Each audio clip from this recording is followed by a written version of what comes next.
कक्षा 10 हिंदी पाठ्य पुस्तक क्षितिज का पाठ 8 बाल गोविंद भगत।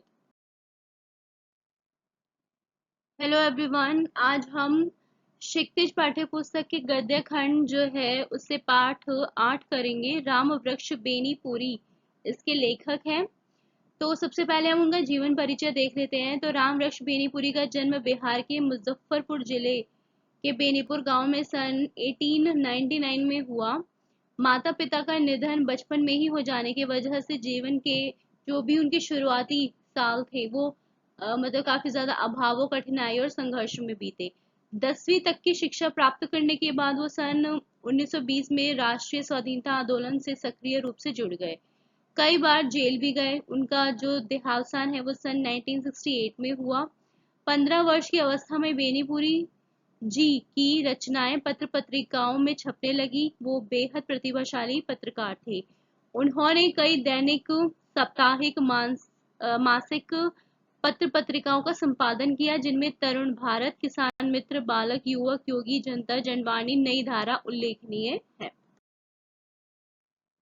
गद्य की विविध विधाओं में उनके लेखन को व्यापक प्रतिष्ठा मिली। उनका पूरा साहित्य बेनीपुरी रचनावली के 8 खंडों में प्रकाशित है। उनकी रचना यात्रा के महत्वपूर्ण पड़ाव हैं, जैसे पतितों के देश में ये उनका उपन्यास था, चिता के फूल ये उनकी कहानी, अम्बपाली उनका नाटक था और माटी की मूर्तें ये रेखा चित्र है। पैरों में पंख बांधकर ये उनका यात्रा वृतांत है। जंजीरें और दीवारें ये उनका संस्मरण। ये मतलब हर विधा में, गद्यखंड की हर विधा में उन्होंने लिखा है। उनकी रचनाओं में स्वाधीनता की चेतना, मनुष्यता की चिंता और इतिहास की युगानुरूप व्याख्या है। विशिष्ट शैलीकार होने के कारण उन्हें कलम का जादूगर भी कहा जाता है। अब जो बाल गोविंद भगत है, रेखा चित्र के माध्यम से लेखक ने एक ऐसे विलक्षण चरित्र का उद्घाटन किया है जो मनुष्य, लोक संस्कृति, सामूहिक चेतना का प्रतीक है। वेशभूषा या बाह्य अनुष्ठानों से कोई सन्यासी नहीं होता। सन्यास का आधार जीवन के मानवीय सरोकार होते हैं। बाल गोविंद भगत इसी आधार पर लेखक को सन्यासी लगते हैं।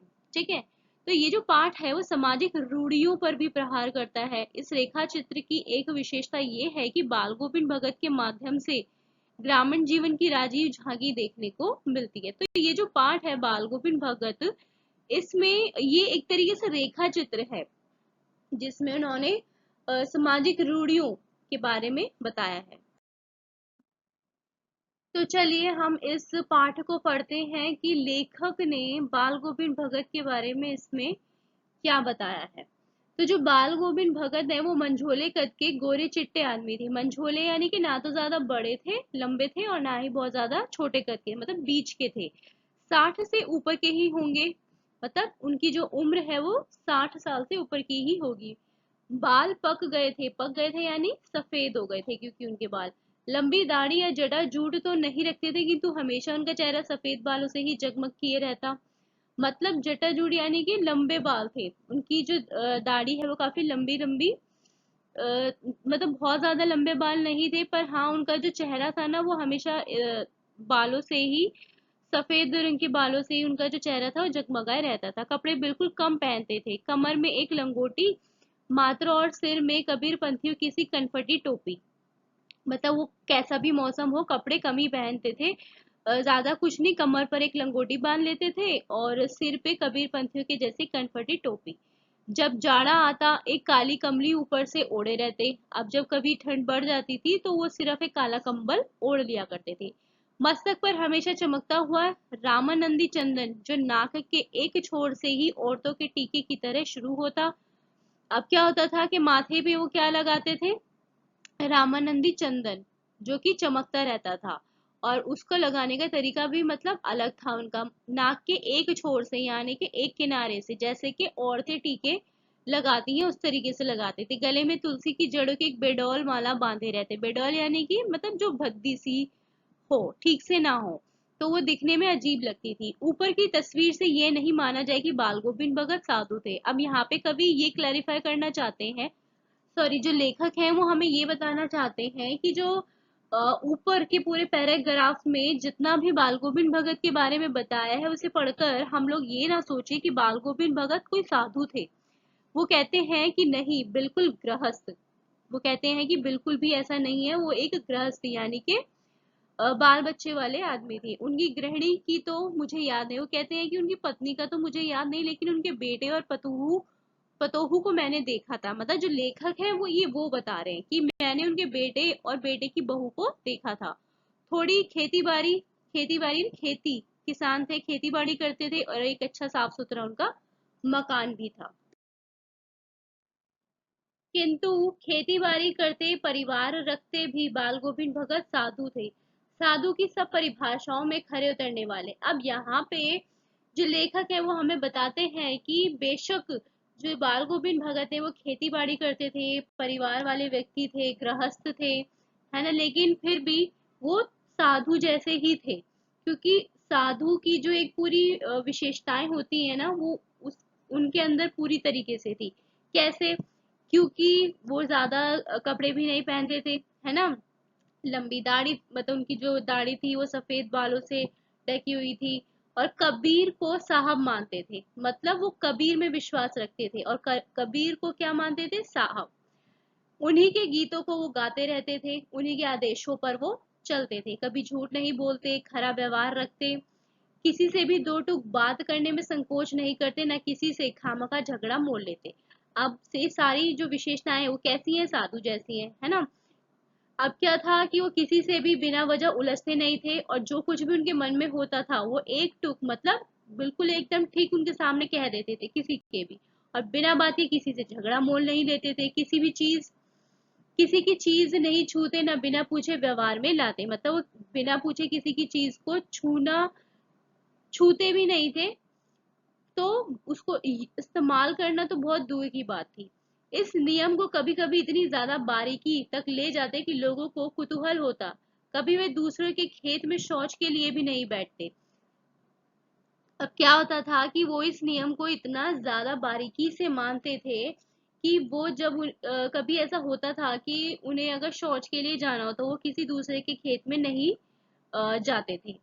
वह गृहस्थ थे, लेकिन उनकी सब चीज कैसी थी? साहब की थी। साहब की यानी कबीर कबीर के जैसी थी, मतलब जो कबीर मानते थे।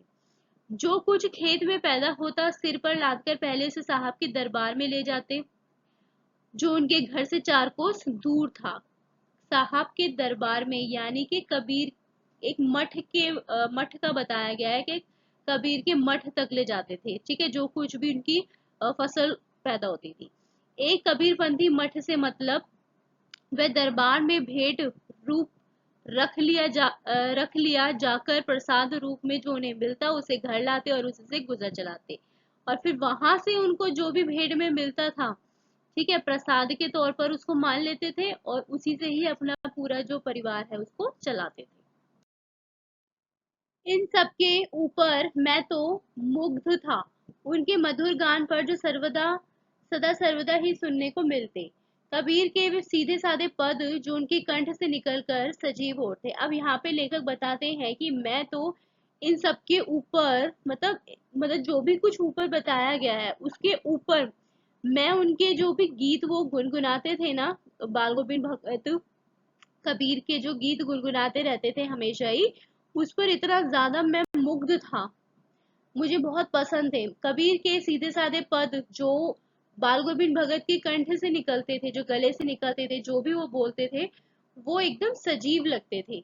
आषाढ़ की रिमझिम है, मतलब जेठ के बाद का जो महीना होता है, ठीक है, अब वो कह रहे हैं कि आषाढ़ के महीने में जो थोड़ी छोटी छोटी बूंदें गिरती हैं बारिश की, तो उसमें समूचा गांव खेतों में उतर पड़ा है, मतलब जो पूरे गांव के लोग हैं वो अपने खेतों में आ जाते हैं। कहीं क्या होता है, हल चल रहे होते हैं, कहीं पे रोपनी हो रही है। रोपनी यानी कि जो पौधा है उसको एक जगह से दूसरी जगह पे ले जा करके लगा रहे हैं। धान के पानी भरे खेतों में बच्चे उछल रहे हैं। अब धान के खेत में पानी भर जाता है तो वहां पर बच्चे खेल कूद रहे हैं, उछल रहे हैं। औरतें कलेवा लेकर मेड़ पर बैठी हैं। अब जो औरतें हैं वो जलपान और नाश्ता लेकर के खेत में जा रही हैं। खेत में एक किनारे पर बैठी हुई है, आसमान बादल से घिरा हुआ है, धूप का नाम नहीं। अब आषाढ़ के महीने में क्या होता है कि जो आसमान होता है वो पूरी तरीके से बादलों से घिरा होता है, धूप कहीं भी नहीं होती है। ठंडी पुरवाई चल रही है, मतलब ठंडी हवाएं चल रही हैं जो पूरब से आ रही हैं। ऐसे ही समय आपके कानों में एक स्वर तरंग झंकार सी कर उठी। यह क्या है, ये कौन है, ये पूछना नहीं पड़ेगा। अब क्या होता है कि इस मौसम में, इस टाइम में कानों में एक ना स्वर सुनाई देता है, एक गीत सुनाई देता है। वो कहते हैं कि ये क्या है, ये कौन है जो गा रहा है ना, ये कौन सी आवाज है। तो ये पूछने की जरूरत ही नहीं पड़ेगी। बाल गोविंद भगत समूचा शरीर कीचड़ में लिथड़े अपने खेत में रोपनी कर रहे हैं। अब जो बाल गोविंद भगत है उनका शरीर पूरा कीचड़ में लिपटा हुआ है, और वो भी अपने खेत में क्या कर रहे हैं, रोपनी कर रहे हैं। मतलब धान के जो धान है ना उसको एक जगह से दूसरी जगह लगाने का पूरा काम कर रहे हैं। उनकी अंगुली एक एक धान के पौधे को पंक्तिबद्ध खेत में बिठा रही है। अब उनकी जो उंगलियां हैं वो धान के एक एक पौधे को क्या कर रही हैं, एक एक मतलब सलीके से एक के पीछे एक पूरी पंक्ति एक लाइन में बिठा रही है दूसरी जगह पे। उनका जो कंठ है वो एक एक शब्द को संगीत के जीने पर चढ़ाकर कुछ को ऊपर स्वर्ग की ओर भेज रहा है और कुछ को इस पृथ्वी की मिट्टी पर खड़े लोगों के कानों की ओर। अब क्या है कि जो भी बाल गोविंद भगत गीत गा रहे हैं ना, उस संगीत का एक एक स्वर क्या है, एक तो ऊपर स्वर्ग की ओर जा रहा है और दूसरी तरफ उन लोगों के कान में जा रहा है जो इस मिट्टी पर इस खेत में खड़े होकर के काम कर रहे हैं। बच्चे खेलते हुए झूम उठते हैं। तो बाल गोविंद भगत के गीतों को सुन करके जो बच्चे हैं वो भी खेत में क्या हो रहे हैं, झूम रहे हैं, खेल रहे हैं, झूम रहे हैं। मेड़ पर खड़ी औरतों के होंठ कांप उठते हैं, वे गुनगुनाने लगती हैं। और जो मेड़ पर खड़ी हुई औरतें हैं वो भी, उनके होंठ भी कांपने लग जाते हैं। इससे उनका क्या मतलब है कि वो भी उनके गीतों को दोहराने लग जाती है, गुनगुनाने लग जाती है। हलवाहों के पैर ताल से उठने लगते हैं, रोपनी करने वालों की अंगुलियां एक अजीब क्रम से चलने लगती हैं। अब क्या होता है कि खेत में जो हल चल रहे हैं ना वो भी उसी ताल पर, उसी संगीत की ताल पर उठते हैं। और जिन लोगों के जो लोग रोपनी कर रहे हैं, मतलब अपने धान के पौधों को एक जगह से दूसरी जगह लगा रहे हैं, वो भी उनके जो हाथ है ना वो उसी संगीत के क्रम में चल रहे हैं। बाल गोविंद भगत का ये संगीत है या जादू। तो जो लेखक है वो यही कह रहे हैं कि ये जो पूरा दृश्य है ना वो बहुत, जब उन्होंने देखा तो बहुत सुंदर लगा। और जो उनका गीत है वो तो उनको मतलब मुग्ध कर देता है ना लेखक को। तो वो कह रहे हैं कि बाल गोविंद भगत का ये जो संगीत है, मतलब जो भी वो गाते हैं वो संगीत है या कोई जादू है। भादों की वह अंधेरी धरतिया। भादों का जो महीना होता है वो बच्चों अगस्त से सितंबर के बीच का होता है। अंधेरी अधरतिया यानी आधी रात। तो यहाँ पे लेखक भादो महीने की उस अंधेरी रात का वर्णन कर रहे हैं। अभी थोड़ी ही देर पहले मूसलाधार वर्षा खत्म हुई है, बादलों की गरज बिजली की तड़प में आपने कुछ नहीं सुना हो, किंतु अब झिल्ली की झंकार या दादुरों की टर टर बाल गोविंद भगत के संगीत को अपने कोलाहल में डूबो नहीं सकती। अब यहाँ पे चारों ओर क्या है, अंधेरा छाया हुआ है, चांद की जो चांदनी है वो कहीं नजर नहीं आ रही। तो उसी मतलब उस आधी रात में जो लेखक है वो ये बता रहे हैं कि अभी कुछ टाइम पहले ही वर्षा की बारिश की मोटी मोटी बूंदों ने बरसना बंद किया है। और उस समय जब बारिश की मोटी मोटी बूंदों के साथ ही बादलों की बहुत ही ज्यादा गंभीर आवाज और बिजली की चमचमाहट में किसी ने कुछ नहीं सुना हो, लेकिन क्या सुनते हैं, झिंगुर जो होते हैं उनकी झनझन की ध्वनि है ना, और मेंढकों के टरटर बाल गोविंद भगत के संगीत को अपने शोर में नहीं डुबा सकती। मतलब यहाँ पे जो बाल गोविंद भगत है उनके जो गीत हैं उनको एक महत्वता दी गई है। उनकी खंजरी डिमक डिमक बज रही है और वे गा रहे हैं, गोदी में पिएवा चमक उठे सखियां चहक उठे ना। हाँ पिया तो गोद में ही है, किंतु वह समझती है वह अकेली है, चमक उठती है चेक उठती है। अब यहाँ पर क्या कहते हैं वो, अब यहाँ पर जो खंजड़ी है वो एक यंत्र है, ठीक है, संगीत का। तो यहाँ पर वो कह रहे हैं कि उनकी जो खंजड़ी है जिसको वो हमेशा संगीत की धुन बजाने के लिए इस्तेमाल में लाते हैं, वो डिमक डिमक के बज रही है। और वो गा रहे हैं, गोदी में पिएवा चमक उठे, सखियां चीख उठे नाम। तो मतलब वो ये कहना चाह रहे हैं कि लेखक बताते हैं कि उसी भरे बादलों वाले भादों की आधी रात में उनका ये गाना अंधेरे में अचानक से आकाश में जो बिजली चमक रही है, उसी की तरह किसी ने मतलब किसे ना चौंका देता। यानी हर कोई उनका गाना सुनकर हैरान हो जाता, क्योंकि इस भयंकर बारिश और बिजली में भी वो अपने काम को क्या कर रहे हैं, लगन से कर रहे हैं। उसी भरे बादलों वाले भादों की आधी रात में उनका ये गाना अंधेरे में अकस्मात कौंध उठने वाली बिजली की तरह किसे ना चौंका देता। मतलब ये जो बिजली चमक रही है, उसी की तरह उनका जो गाना है, जो गीत है, वो किसे न चौंका दे। अरे अब सारा संसार निस्तब्धता में सोया है, बाल गोविंद भगत का संगीत जाग रहा है, जाग रहा है। तेरी गठरी में लागा चोर मुसाफिर, जाग जरा। तो यहाँ पे वो ये कह रहे हैं कि ऐसी ठंडी, सर्द और आधी रात में जब सारा संसार बिना किसी हलचल के सोया हुआ है, तो बाल गोविंद भगत का जो संगीत है वो जाग रहा है कि तेरी इकट्ठी की गई धन दौलत में लागा चोर, सफर करने वाले व्यक्ति अपनी नींद से जाग जरा। आगे बात करते हैं, कार्तिक आया नहीं कि बाल गोविंद भगत की प्रभातियां शुरू हुई, जो फागुन तक चला करती। इन दिनों वे सवेरे ही, कार्तिक का महीना बच्चों नवंबर का होता है, ठीक है। तो यहाँ प्रभातियां, यानी कि बच्चों आपको भी पता होगा कि प्रभातियां कार्तिक के महीने में गाई जाती हैं, सुबह सुबह ब्रह्म मुहूर्त में, है ना। मतलब एक तरीके से गीत गाया जाता है, ये उन्हें प्रभातियां कहा गया है यहाँ पे। तो लेखक बताते हैं कि जैसे ही कार्तिक का महीना आता है, वैसे ही बाल गोविंद भगत की सुबह के समय गाए जाने वाले गीत शुरू हो जाया करते थे, और वो गीत फागुन महीने तक चला करते थे।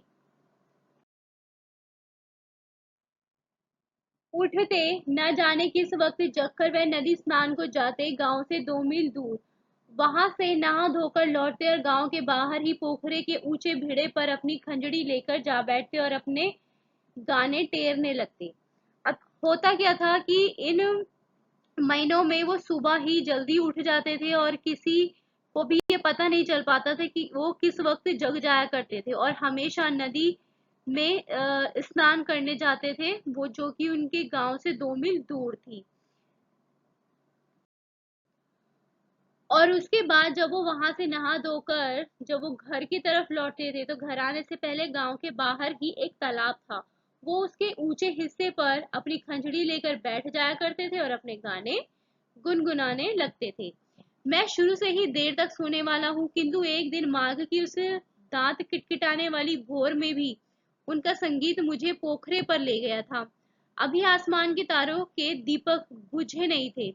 हाँ, पूरब में लोही लग गई थी, जिसकी लालिमा को शुक्र तारा और बढ़ा रहा था। अब यहाँ पे जो लेखक हैं वो ये बताते हैं, मतलब अपने बारे में बता रहे हैं अब लेखक, कि मैं शुरुआत से ही ना देर तक सोने वाला व्यक्ति रहा हूँ, लेकिन एक दिन जब लेखक ने माघ की उस किटकिटाने वाली सुबह में भी उनका संगीत जब सुना ना, तो लेखक को ऐसा लगा कि वो संगीत लेखक को उस तालाब तक ले गया है। मतलब उस संगीत को सुनकर उस तालाब तक वो अपने आप ही खींचे चले गए, जहाँ बाल गोविंद भगत गाना गा रहे थे।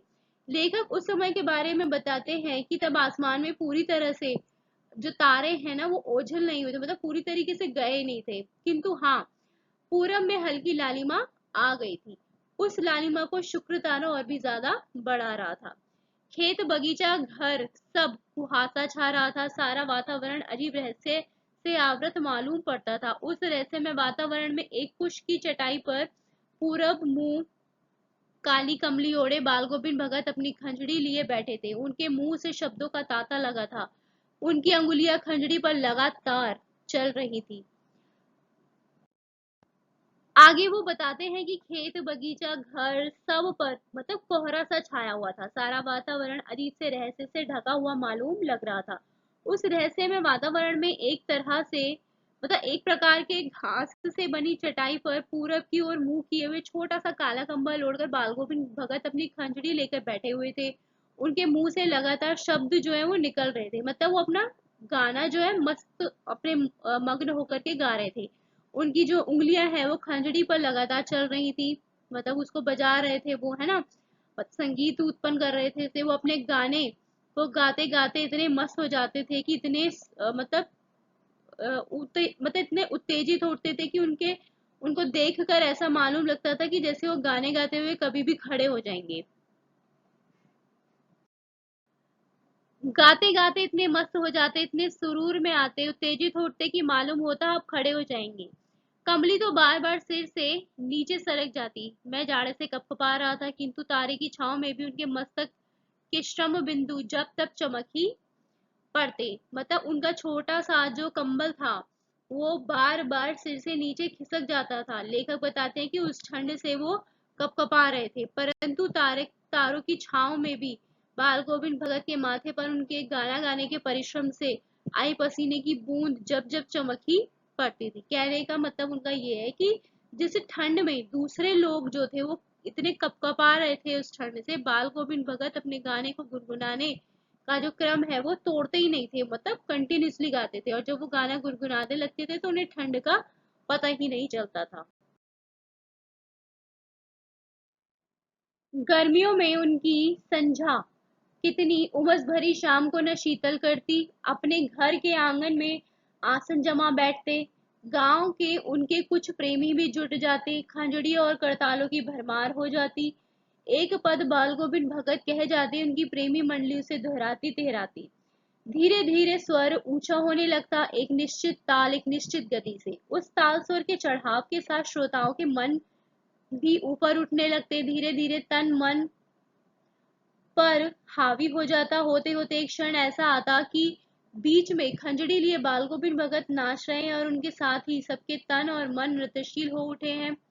सारा आंगन नृत्य और संगीत से ओतप्रोत है। तो यहाँ पे लेखक बाल गोविंद भगत के संगीत की मतलब प्रशंसा करते हुए बताते हैं कि गर्मियों के दिनों में बाल गोविंद भगत की वो संगीत से भरी शाम न जाने कितनी उमस भरी शाम को एक मतलब ठंडक दे देती थी। लेखक बताते हैं कि वो अपने घर के आंगन में हर शाम को आसन जमाकर बैठ जाया करते थे और संगीत गुनगुनाते थे। गांव के कुछ लोग भी आकर के उनसे जुड़ जाते थे। वो भी हर शाम को बाल गोविंद भगत के घर के आंगन में जुट जाते। जब गीत संगीत शुरू होता तब खंजड़ी और करतालों की भरमार हो जाती थी। गीत का एक पद बाल गोविंद भगत गाते सबसे पहले, तो उनके जो और लोग बैठे हुए होते थे, जो और मंडली होती थी, वो उस पद को दोहराती थी 2 बार 3 बार। ठीक है, बार बार मतलब गुनगुनाती थी उनके पीछे। जैसे जैसे गीत संगीत बढ़ता जाता वैसे वैसे धीरे धीरे गीत के स्वर भी ऊंचे होने लग जाते। ऐसा लगता था जैसे सभी एक निश्चित ताल और एक निश्चित गति से गा रहे हों। जैसे जैसे इस गीत के ताल स्वर में चढ़ाव होता वैसे वैसे उस गीत को सुनने वाले लोगों के मन भी ऊपर उठने लगते। धीरे धीरे उन लोगों का मन उनके तन पर हावी हो जाता। और लेखक बताते हैं कि ये सब होते होते एक टाइम ऐसा आ जाता था कि बीच में खंजड़ी लिए हुए बाल गोविंद भगत नाच रहे होते और उनके साथ ही सबके तन और मन भी नाच उठने को होने लगते। हर शाम को बाल गोविंद भगत का पूरा जो आंगन है वो नृत्य और संगीत से भरा हुआ लगता था। बाल गोविंद भगत की संगीत साधना का चरम उत्कर्ष उस दिन देखा गया जिस दिन उनका बेटा मरा। इकलौता बेटा था, वह कुछ सुस्त और बोदा सा था, किंतु इसी कारण बाल गोविंद भगत उसे और भी मानते। उनकी समझ में ऐसे आदमियों पर ही ज्यादा नजर रखनी चाहिए या प्यार करना चाहिए, क्योंकि ये निगरानी और मोहब्बत के ज्यादा हकदार होते हैं। बड़ी साध से उसकी शादी कराई थी। पतोहू बड़ी ही सुभग और सुशील मिली थी। घर की पूरी प्रबंधिका बनकर भगत को बहुत कुछ दुनियादारी से निवृत्त कर दिया था उसने। उनका बेटा बीमार है, इसकी खबर रखने की लोगों को कहाँ फुर्सत, किंतु मौत तो अपनी ओर सबका ध्यान खींच कर ही रहती है। हमने सुना बाल गोविंद भगत का बेटा मर गया। कुतूहलवश उनके घर गया, देखकर दंग रह गया। बेटे को आंगन में एक चटाई पर लिटाकर एक सफेद कपड़े से ढाक रखा है। वे कुछ फूल तो हमेशा ही रोपते रहते, उन फूलों में से कुछ तोड़कर उस पर बिखरा दिए, फूल और तुलसी दल भी। अब हुआ क्या था कि मतलब जो लेखक है वो यहाँ पे ये बता रहे हैं कि जो बाल गोविंद भगत हैं उनकी जो संगीत साधना है उसकी चरम सीमा तब देखने को मिली जब उनका बेटा मर गया था, उसका निधन हो गया था। और एक तो वो उनकी अकेली औलाद थी, है ना, इकलौता बेटा था उनका, जिसको उन्होंने बड़ी लाड प्यार से पाला था। उनका वो बेटा थोड़ा सा सुस्त और नासमझ था, परंतु इसी कारण से वो और भी ज्यादा उसको मानते थे। उनकी मतलब उनका मानना ये था बाल गोविंद भगत का कि ऐसे आदमियों पर ही ज्यादा नजर रखनी चाहिए या उनको ज्यादा प्यार जताना चाहिए, क्योंकि जो थोड़े से कम अक्ल के या फिर थोड़े नासमझ होते हैं वो दूसरों की निगरानी और मोहब्बत के ज्यादा हकदार होते हैं। आगे लेखक बताते हैं कि बाल गोविंद भगत ने बड़ी ही इच्छा के साथ अपने उस बेटे की शादी कराई थी। उनको जो बहू मिली वो भी बड़ी सुशील मिली थी। उसने घर को पूरी तरीके से संभाल लिया था और बाल गोविंद भगत को बहुत कुछ दुनियादारी से मुक्त कर दिया था।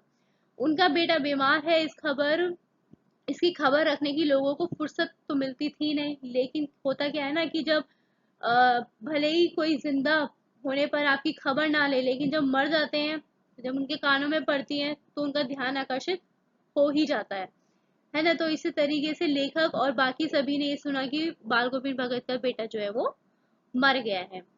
तो इसी तरीके से वो मतलब सारे जो लोग थे, लेखक कहते हैं कि जब हमें ये सब सुनाई दिया कि उनका बेटा मर गया है, तो वो वहां गए देखने के लिए और वो दंग रह गए कि बाल गोविंद भगत ने अपने बेटे को आंगन में एक चटाई पर लिटा रखा है और एक सफेद कपड़े से ढाक रखा था। वो कुछ फूल जिनको हमेशा ही रोपते रहते थे, उन फूलों में से कुछ फूल तोड़कर उन्होंने अपने बेटे की लाश पर बिखरा दिए, और उस फूल और तुलसी के पत्ते भी थे। सिराने एक चिराग जला रखा है। अब क्या था कि उसकी लाश के सामने उन्होंने मतलब एक दिया भी जला रखा था, और उसके सामने जमीन पर ही आसन जमाए गीत गाए चले जा रहे हैं। वही पुराना स्वर, वही पुरानी तल्लीनता। घर में पतोहू रो रही है जिसे गांव की स्त्रियां चुप कराने की कोशिश कर रही हैं, किंतु बाल गोविंद भगत गाए जा रहे हैं। हाँ, गाते गाते कभी कभी पतोहू के नजदीक भी जाते और उसे रोने के बदले उत्सव मनाने को कहते। आत्मा परमात्मा के पास चली गई। विरहिणी उनके विरहिणी अपने प्रेमी से जा मिली। भला इससे बढ़कर आनंद की बात कौन। मैं कभी कभी सोचता ये पागल तो नहीं हो गए, किंतु नहीं, वे जो कुछ कर रहे थे उसमें उनका विश्वास बोल रहा था, वो चरम विश्वास जो हमेशा ही मृत्यु पर विजयी होता है। अब वो वहीं पर सामने जमीन पर आसन बिछाकर मतलब उनके गीत चल रहे थे, गीत गा रहे थे। वही पुराना स्वर और वही पुरानी तल्लीनता। घर में पुत्र की पत्नी जो थी वो रो रही थी, जिसे गांव की स्त्रियां चुप कराने की कोशिश कर रही थी, लेकिन जो बाल गोविंद भगत थे क्या कर रहे थे, गीत गा रहे थे। लेकिन हाँ, वो गीत गाते कभी कभी पुत्र की जो पत्नी थी मतलब जो अपनी बहू थी उसके नजदीक भी जाते थे और उसे कहते थे कि वो रोने के बजाय ना उत्सव मनाए, खुशी मनाए। अपनी बहू को समझाते हुए कहते कि आत्मा जो है वो परमात्मा के पास चली गई है। विरहिणी अपने किससे, प्रेमी से जा मिली है। भला इससे ज्यादा बढ़ के खुशी की बात क्या हो सकती है। ये सब बातें सुनते सुनते कभी कभी लेखक तो सोच में पड़ जाते थे कि कहीं बेटे की मौत के कारण वो पागल तो नहीं हो गए हैं। परंतु ऐसा नहीं है। जब लेखक उनकी कही हुई बातों को ध्यान से सोचते हैं ना, तो उन्हें पता चलता है कि वो जो कुछ भी कर रहे थे ना, उसमें उनका विश्वास बोल रहा था।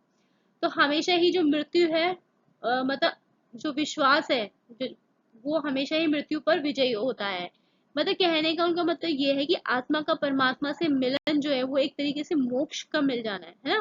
मोक्ष की प्राप्ति आत्मा का अंतिम लक्ष्य होता है, और जो कोई इस बात को समझ जाए वही मृत्यु से कभी डरता नहीं है या कभी डर नहीं सकता। बेटे के क्रियाक्रम में तूल नहीं किया, पतोहू से ही आग दिलाई उसकी, किंतु ज्यों ही श्राद्ध की अवधि पूरी हो गई, पतोहू के भाई को बुलाकर उसके साथ कर दिया, ये आदेश देते हुए कि इसकी दूसरी शादी कर देना। इधर पतोहू रो रो कर कहती, मैं चली जाऊंगी तो बुढ़ापे में कौन आपके लिए भोजन बनाएगा, बीमार पड़े तो कौन एक चुल्लू पानी भी देगा। मैं पैर पड़ती हूँ, मुझे अपने चरणों से अलग नहीं कीजिए। लेकिन भगत का निर्णय अटल था, तू जा, नहीं तो मैं ही इस घर को छोड़कर चल दूंगा। यह थी उनकी आखिरी दलील, और इस दलील के आगे बेचारी की क्या चलती।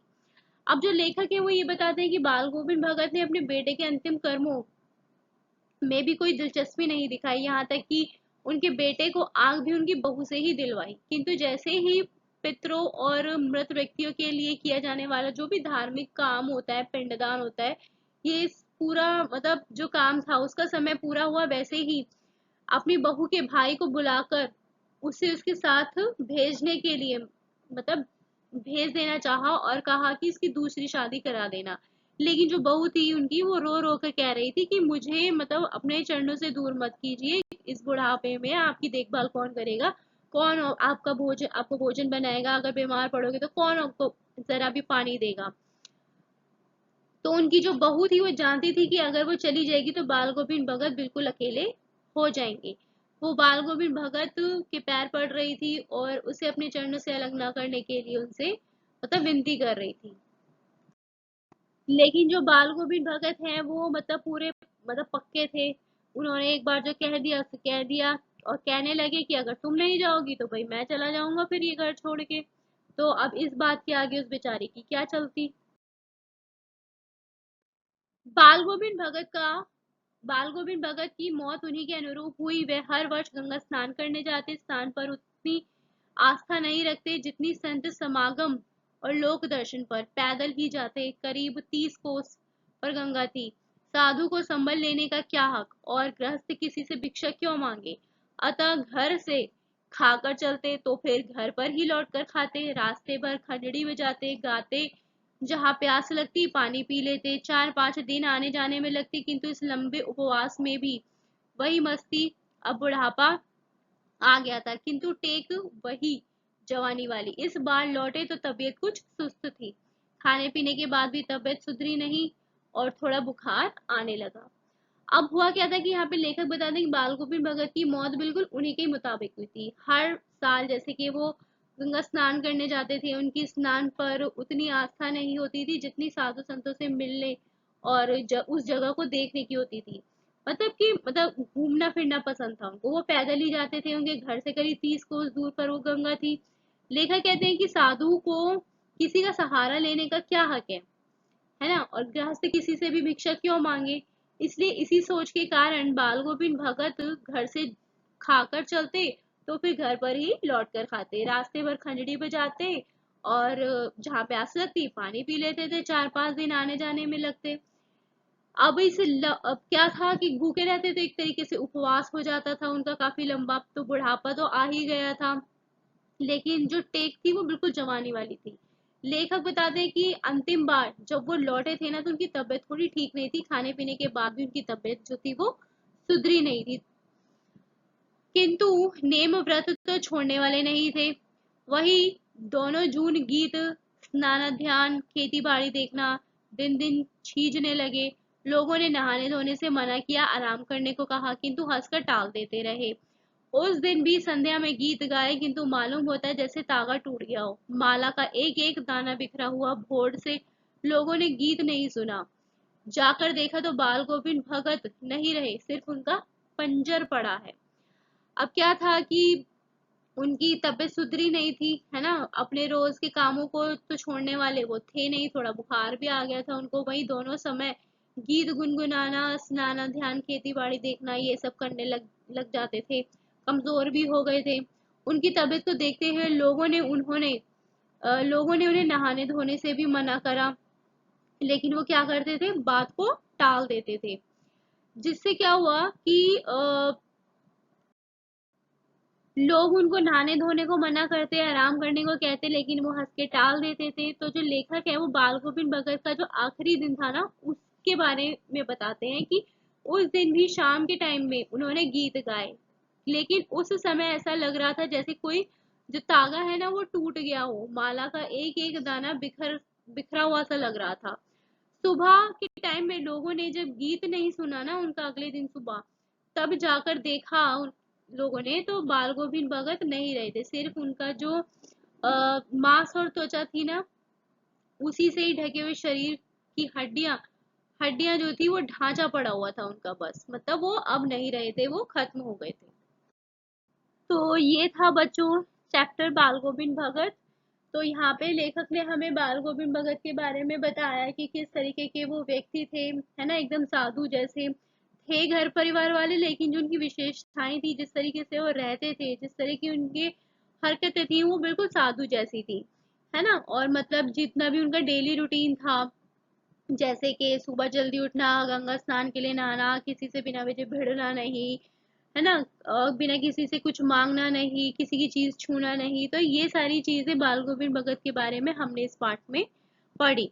और उनका संगीत उनके लिए कितना ज्यादा इम्पोर्टेंट था, कितना ज्यादा महत्व रखता था संगीत, सुबह शाम गाया करते थे, कबीर को साहब मानते थे, कबीर के ही पदों को गाते थे, कहते थे, गुनगुनाते थे, बोलते थे, उन्हीं के ही मतलब विचारों पर वो चलते थे, है ना। और साथ ही मतलब इतना ज्यादा संगीत उनके मतलब इतनी चरम सीमा तक पहुंचा हुआ था उनके लाइफ में कि उनका बेटा तक जब मर गया था, ये इस बात का पता हमें तब चलता है, क्योंकि वो मरने का उसके शोक नहीं मनाते बल्कि खुशी मनाते हैं, क्योंकि उनका मानना ये था कि आत्मा का परमात्मा से मिल जाना कितना अच्छा है, मतलब एक तरीके से मोक्ष मिल जाना, सारी जितनी भी कठिनाइयां हैं, जितनी भी परेशानियां हैं, उसे मोक्ष मिल जाना। तो ये था Bal Govind Bhagat chapter. Do like share and subscribe and keep watching. Thank you.